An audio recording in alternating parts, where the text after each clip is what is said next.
Bienvenue à tous. Nos invités aujourd'hui ont accepté de revenir sur une partie sombre de leur existence, voire terrible. Ils ont été maltraités dans leur enfance ou à l'âge adulte et ils en parlent aujourd'hui sur notre plateau. Merci d'accueillir Marie-Joëlle. Marie-Joëlle, merci d'être venue aujourd'hui apporter votre témoignage. Vous n'êtes pas venue seule, vous êtes venue avec Ludovic, votre fils, qui aura également des choses à nous raconter dans un instant.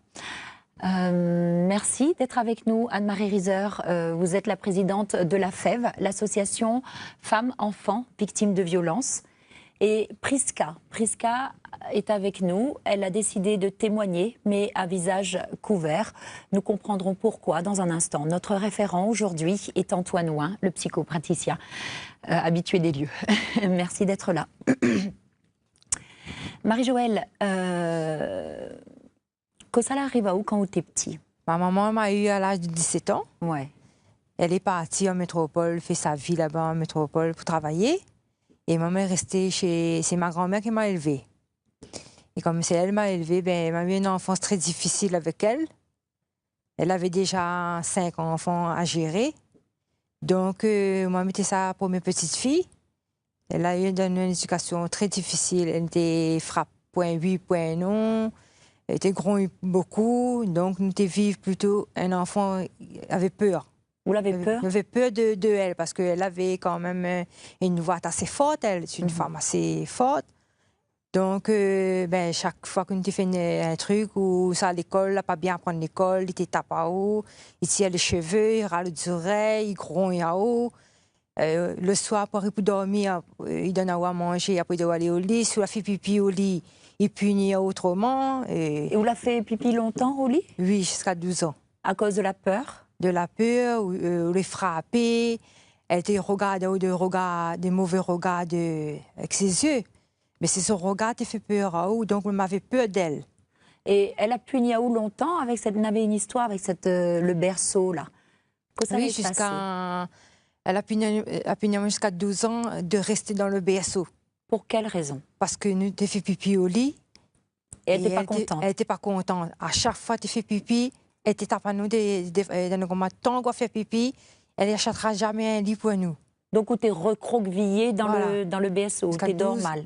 12, peut-être un peu plus aussi. Parce qu'après, elle a décidé d'acheter un lit, mais c'est moi qui n'ai pas voulu dormir dans le lit. Par rapport tout le temps, elle était pour crier après nous, taper. Elle était tapazote avec quoi?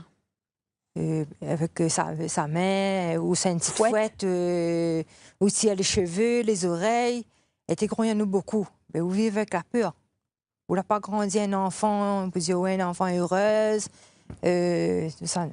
Bisous, câlins, non, tout ça là, ça ne connaît pas ça. L'affection avec elle, pas du tout. Et le plus terrible, c'est quand tu l'as appris qu'elle n'était pas votre maman. Parce que vous l'avez vécu toute enfance en croyant que votre grand-mère l'était votre maman. Ben, depuis ma naissance jusqu'à 16 ans. C'est à l'âge de 16 ans, quand sa fille devait venir, c'est ma maman naturelle. Là, quand elle est rentrée à La Réunion pour le mariage de son frère, c'est là que j'ai connu que c'était ma maman. C'est là, elle a présenté à ma maman.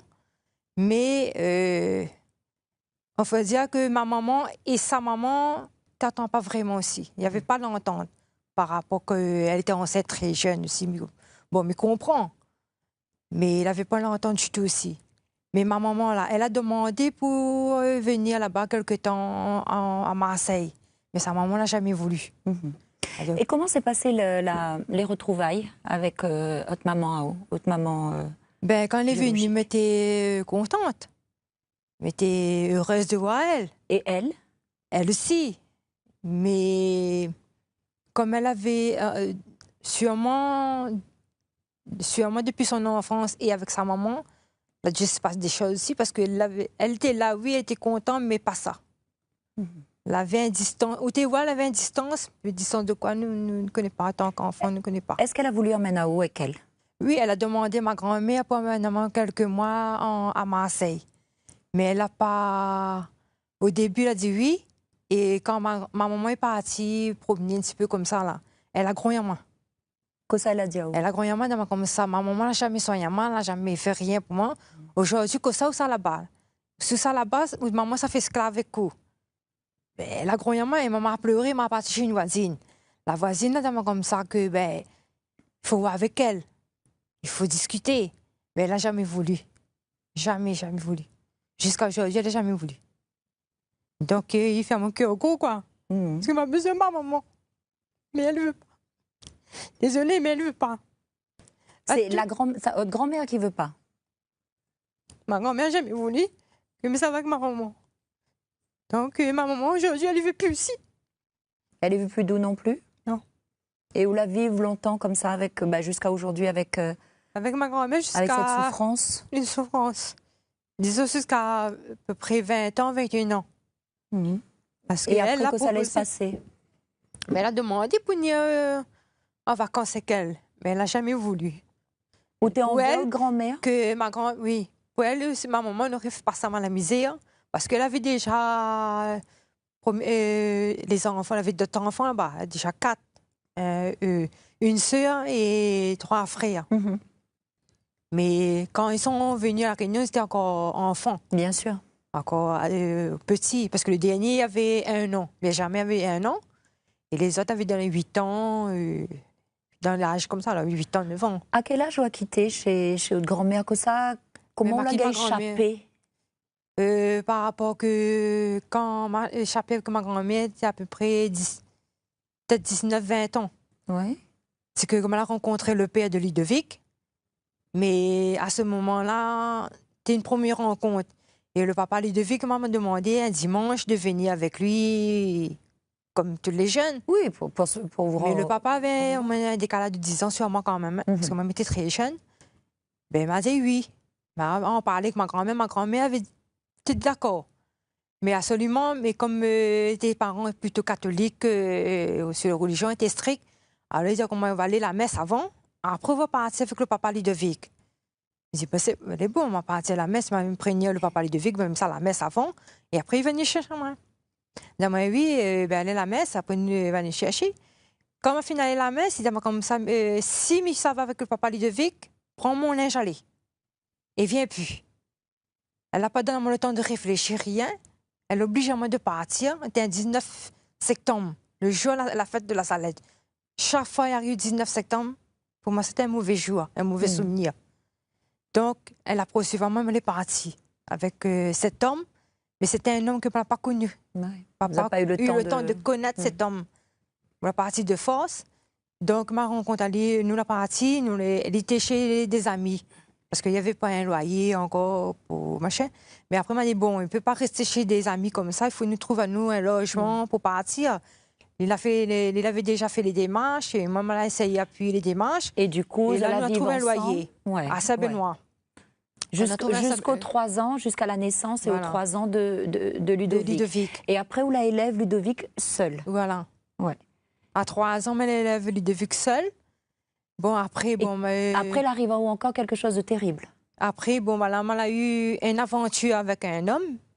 Donc, m'a tombé enceinte d'un 2e enfant. C'est une petite fille. Elle s'appelle Aurélie. Bon, après, elle a fait grandir les 2 enfants comme il peut. Le papa, il n'était plus là. La élève Azote toute seule. Toute seule. Mais c'est les voisinages avec la famille. Elle a fait un complot avec la star sociale. C'était que pour les autres, mettez une mauvaise mère. Mettez une mère qui boit, qui fume, qui n'était pas capable d'élever ses enfants, mais malheureusement, elle était capable d'élever mes enfants. Mais c'était les gens des méchants, plus sa famille, non. Mais tu ne bois pas d'alcool, mais tu ne fumes pas. Pas comment banal à dire où tu bois? Parce que mes yeux les rouges. Parce que mes yeux les rouges. Mais enfin, quand on finit aller voir le médecin pour les allergies, là. Oui. Le médecin qui me fait l'allergie pollen, quand il y a des périodes de litchi, mangue, canne, quand il y a le vent, ben normal, mes yeux viennent rouges. Quand il y a la clim, mes yeux viennent rouges. Parce qu'il a fait des tests sur mon bras pour voir quelle sorte d'allergie que me fait. Mais le médecin ne peut rien faire. Ça, c'est la nature, il ne peut rien faire. Et du coup, Banal enlève à où Ludovic? Non, on enlève... Oui, on enlève Ludovic. Après la mort... Ludovic, la place Ludovic... Après la mort de sa petite sœur. En famille d'accueil. Voilà. Ludovic, comment on l'a vécu cette période? On l'a compris quand tu es marmaille que tu es arraché à où de haute maman? Quand les policiers arrivaient chez moi, là, ouais. Ils m'ont dit, si je ne viens pas, il met les menottes, là. À qui? Par moi. S'il ne vient pas, voilà. Oui. À 3 ans? Non, pas à 3 ans, Ah, après 12 ans. 12 ans. À Non, partir même de à 12 ans. 2 ans, si l'enfant ne vient pas avec les services sociaux, il menote l'enfant. Mais moi, j'ai dit, c'est pas à peine de menoter l'enfant. L'enfant, c'est pas un voleur, c'est pas un criminel. Et du coup, la place à où en famille, Famille d'accueil? Comment s'est passé Ben, la vie là-bas? avant d'aller dans la famille d'accueil, j'étais déjà dans un foyer. Ouais. Je mettais dans un foyer pendant 3 mois. Au bout de 3 mois, après, je la mettais dans une famille d'accueil. J'ai à Brapanon. Ouais. Donc, c'était pas trop ça, parce que j'étais habillé pour faire le ménage, tout ça là, nettoyer En fait- la cour. Ouais. T'es traité en esclave ou? Pas esclave comment, mais à chaque fois, il y avait des trucs pour faire, des vaisselles, tout ça là. Chaque fois, comme tu sors de l'école, ben, il y a des vaisselles à laver, tout ça là. Le linge, je me lave par moi-même. Que le linge de l'école, tu laves à la machine. Mais après, avec le linge dans la maison, tout ça là, ben, tu laves à la main, tout ça là. Et où la vivent ça comme une maltraitance? Où t'es malheureux? T'es malheureux. Antoine, il y a plusieurs formes de maltraitance. La forme physique, celle qui est visible, et puis la forme psychologique. Dans le cas de Ludovic, c'est clairement la forme psychologique. Là, on est dans la forme psychologique, oui. Ouais. Avec aussi un travail qui n'a peut-être pas été effectué au moment de la séparation, Ouais. ce qui joue. Et Non. après, peut-être un cadre strict au niveau de la famille d'accueil qui... Oui, la qui a pu amplifier frontière, les et la choses. frontière est peut-être un peu mince. Alors, quand est-ce qu'on parle de maltraitance? Est-ce que c'est un Ouais. cadre de vie très strict? Est-ce que c'est de la maltraitance? Lui le vit comme de la maltraitance. Voilà, on va s'attacher aussi à la perception de la personne qui va en parler. Et Visiblement, il a souffert. oui, de ce qu'on entend, ce qu'on a pu échanger aussi avant l'émission, Oui. où effectivement, il y a de la souffrance, il y a le manque aussi lié à la maman, ce qui est logique, et c'est ce manque d'accompagnement peut-être au niveau social, parce que là, j'ai l'impression que c'est l'institution qui a été persécutrice. On parle de l'histoire des menottes avec la police, de justement du l'a-dit-l'a-fait, Plainte de voisins. qui a conduit à cette situation aussi, les plaintes, ce regard de l'autre, ce jugement et la non-possibilité de se défendre, quelque part d'être cru dans ce que vous avez pu amener aussi. Est-ce qu'a dû ressentir Ludovic? Est-ce qu'il a participé aussi au mal-être? Et votre parcours a été vraiment semé d'écueils terribles, parce que quelques années plus tard, il vous est arrivé quelque chose de terrible. Vous alliez chercher du travail. Oui, je travaille sur les personnes âgées ou handicapées, soi-disant. Je dépose mon CV avec la mairie, les boîtes intérim pour le ménage, tout ça. Mais en fin de compte, en train de marcher dans la ville de Saint-Benoît, près de la clinique, c'est là que j'ai rencontré cet homme. C'était un homme un peu handicapé. Alors, il m'a dit bonjour, monsieur. Bref, lui a proposé à vous de venir travailler chez lui. Comme il cherche du travail, ici, il cherche quelqu'un pour travailler. Il dit, c'est bien, parce que au moment où il fait un petit peu d'argent pour le problème que j'avais. Donc, il m'a fait confiance, quoi. En faisant les confiance, il m'a comme ça, écoute, il gagne son argent le mois de février, parce que moi, quand il est au mois de janvier, le mois de février, le mois prochain, quand il va gagner sa pension, il vient pour faire son ménage, il fait à manger. Et bon, il va donner 400 € par mois. Je dis, t'es déjà bien. Bon, mais t'es satisfait. Mais le mois prochain, on va retrouver donc, du coup, devant la clinique de Saint-Benoît. Ouais. Du coup, la partie voir aller, Marie-Joëlle. Et quand Larry vous fait le ménage, que ça allait se passer? Mais en entrant dans sa maison, quand il était à sa maison, là, avec quelqu'un d'autre, un autre homme était là. Mais cet homme-là me dit, c'est déjà quelqu'un est là. Mais ça va, mais il revient la prochaine fois, Maronia Wali, quand il sera tout seul. Il dit, mais non, cette personne-là, elle est son cousin. Et la fille boit un petit peu, quand la fille boit, après tout à l'heure, il va prendre le bus, il va aller, il va faire le ménage, tout ça. Il dit, bon, comme il dit, Lisa m'a fait cuire un petit peu manger. Il m'a fait le manger, pour lui, le riz, parce qu'il m'a fait une plaquette d'ailes volaille, et avec un rougail tomate. Il m'a fait. Et après, il m'a dit, mange, moi, mais ça va, Maronia, après, et un autre jour, alors. Il m'a dit, non, il faut rester. Mais c'est là, après, il m'a pas compris. Et donc, le bonhomme là, l'autre personne est resté toujours à la même. Il me dit, mais ça va, il insistait que il reste là. Et après, elle a fermé la maison. Donc, la maison, quand il a fermé, la clé, elle était avec lui. Quand on m'a demandé pour partir plusieurs fois, il n'a pas voulu. Et c'est là que m'était dit, plusieurs fois, il me dit, laisse-moi partir, moi, il n'a pas voulu. Il n'a pas voulu, il n'a pas commencé de toute façon, où l'année pour travailler là, où travail, et alors que ce n'était pas travail, c'était. Après, je me rends compte que m'était violée. Mais comment ça? Donc, m'était violée, m'était manipulée aussi. Je n'ai pas compris. Il avait de Là, c'est pression. boire à eau, là, donner un médicament? Là, après ma compris, il était alcoolisé avec du rhum. Il filme ça mal. L'autre aussi, là, il filme ça mal. Il avait l'alcool. La violente à eau, la force à eau, la tenir à eau? La de partir. La tenir à main, dans ma famille reste là. Et l'autre, en passant son cousin, là, l'autre personne, il va défouler. Il va défouler pour avoir des relations sexuelles, plusieurs relations sexuelles. Jusqu'à 2h du matin, elle m'a laissé crier, tout ça, il y a des femmes qui m'ont crié, il menace à moi de mort. Il ne te veut pas mettre cris, il ne te veut pas mettre ça va. Plusieurs fois dans les pleurs, dans les cris, il me dit laisse-moi partir, il dit non, il ne sera pas. Ou la main de corps ici, il faut assumer. Mais je ne vais pas mettre mon corps ici pour assumer, mais ici pour travailler. C'est là que j'ai compris que j'étais dans un piège, j'ai compris que j'étais violée, j'étais choquée. J'étais dans les pleurs toute la nuit. J'étais dégoûtée. Jusqu'à moins 2h du matin. Il m'a dit, laisse-moi partir. Non, il ne peut pas laisser moi partir. C'est à 5h du matin. Là, il rouvre sa maison, en passant son cousin, là, rouvre la maison pour moi partir. J'étais dans un état Le parti porte incroyable. plainte? Hein? Le parti porte plainte? Le courage porte plainte, m'avait pas, madame. M'avait pas du tout. M'avait peur. J'étais dans la souffrance. J'étais dégoûtée. Alors, quand j'arrive chez moi, mon une amie était fondamentalement comme ça. Parce que mon amie cherche des gâteaux pour elle parce qu'elle est un petit peu handicapée, se vient à longtemps, mais estime elle comme une sœur.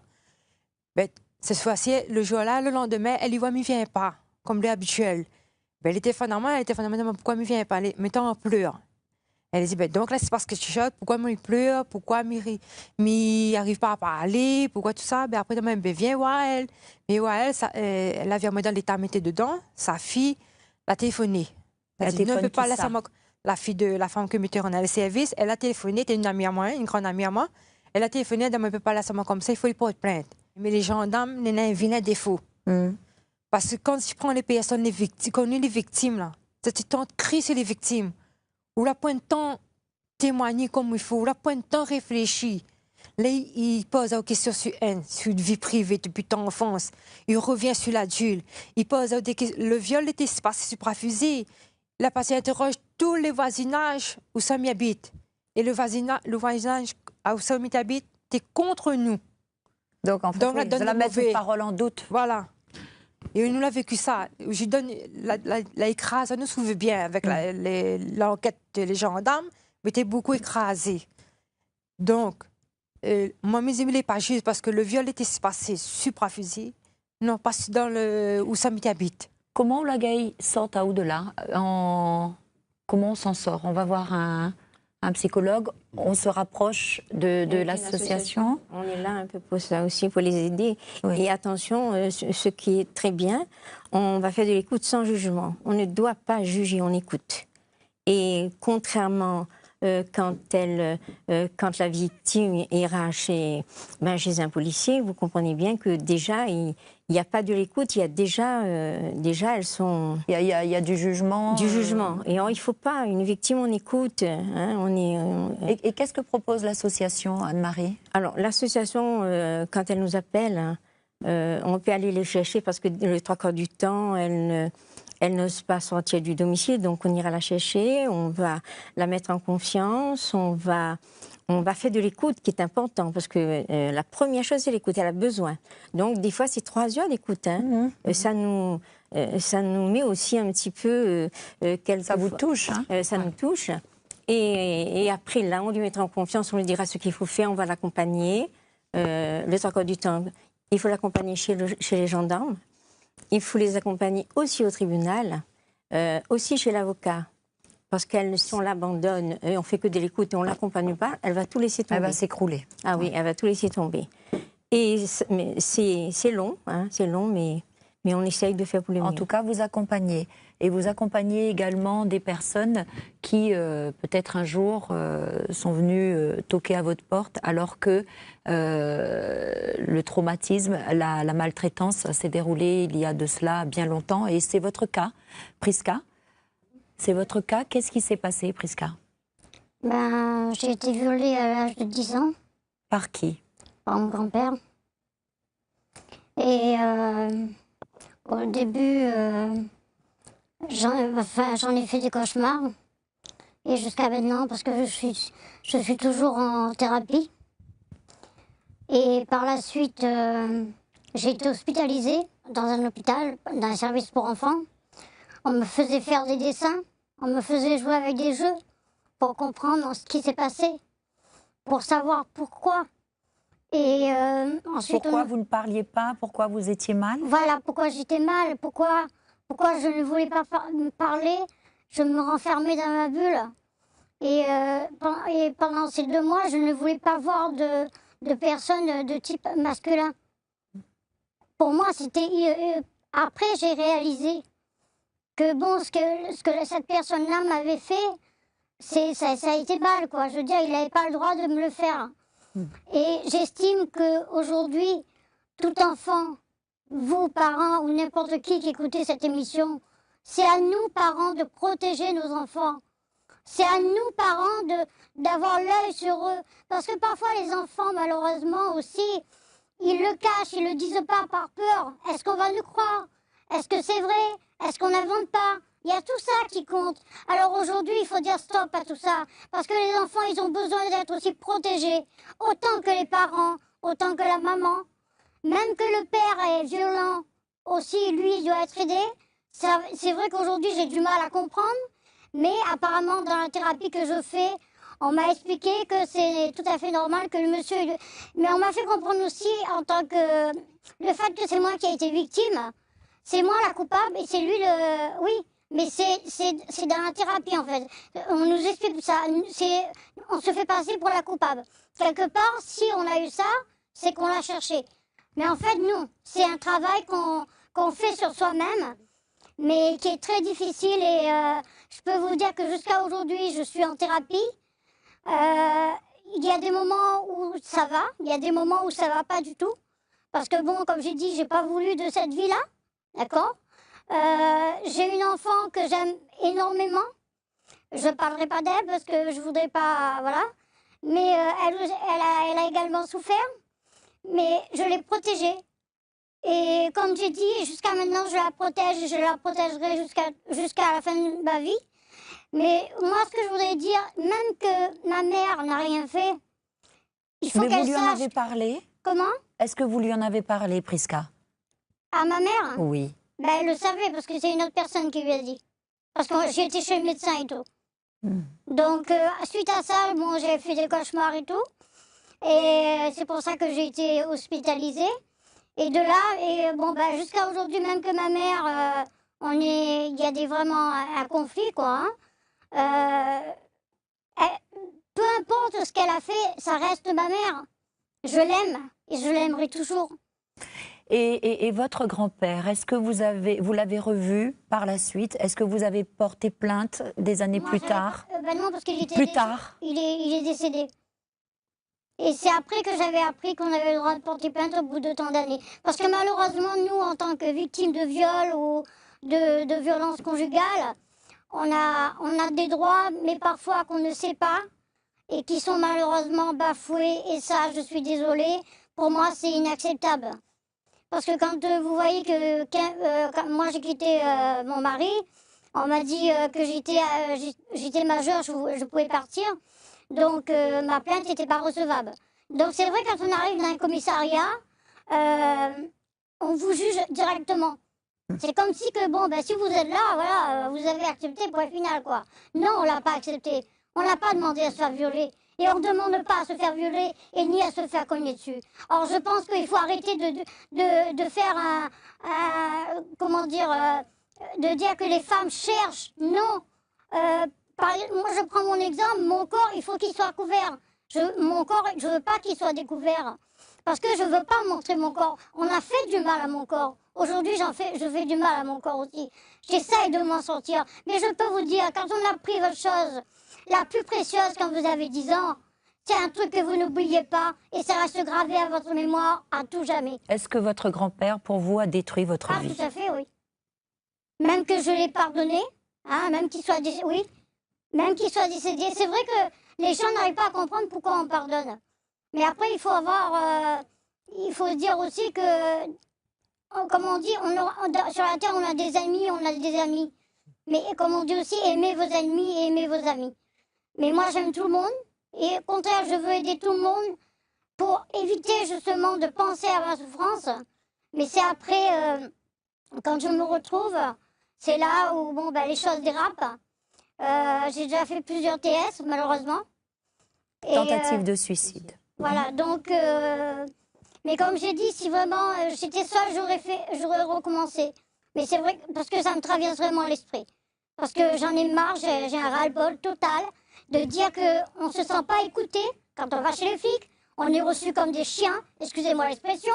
Hein, mais voilà, parce que même que s'il y a quelqu'un qui est là pour nous accompagner, pour nous dire non, ne vous inquiétez pas, tout va bien se passer, ils reviennent à chaque fois sur la même chose, sur les mêmes questions, pour voir si vous dites la vérité, pour voir si vous mentez pas, si vous déformez pas les paroles. Alors il faut arrêter de nous juger, de nous critiquer, parce que mettez-vous à la place de cette femme qui est en face de vous.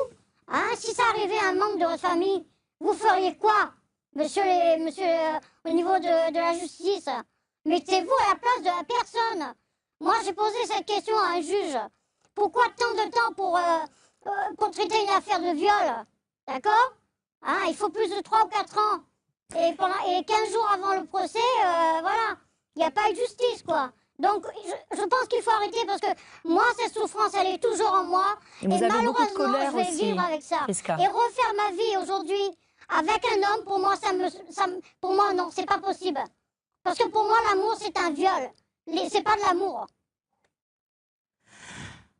Alors, elle a pardonné, mais peut-être pas vraiment. Elle a toujours, Oui, toujours beaucoup de colère. On entend de la colère, ce qui Oui. est compréhensible, effectivement. Le pardon, c'est une phase obligée pour les victimes de viol, pour exorciser ou Ça pas? en fait partie pour justement peut-être s'éloigner de son statut de victime, reprendre confiance en soi, aller de l'avant.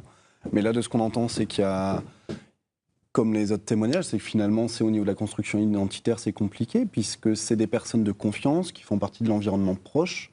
Là, c'est le grand-père, la grand-mère. Oui. Donc, Des gens qui auraient dû être là pour aimer voilà, et protéger. pour sécuriser. Alors là, c'est de l'insécurité. Donc, on a entendu parler aussi sur le corps. Enfin, Prisca, pardon, est revenue sur son corps qu'elle ne veut plus me montrer, justement. Et même au niveau de cette relation avec les hommes, où l'homme est vécu aussi comme quelqu'un de persécuteur, de violent. De bestial. De bestial, tout à fait.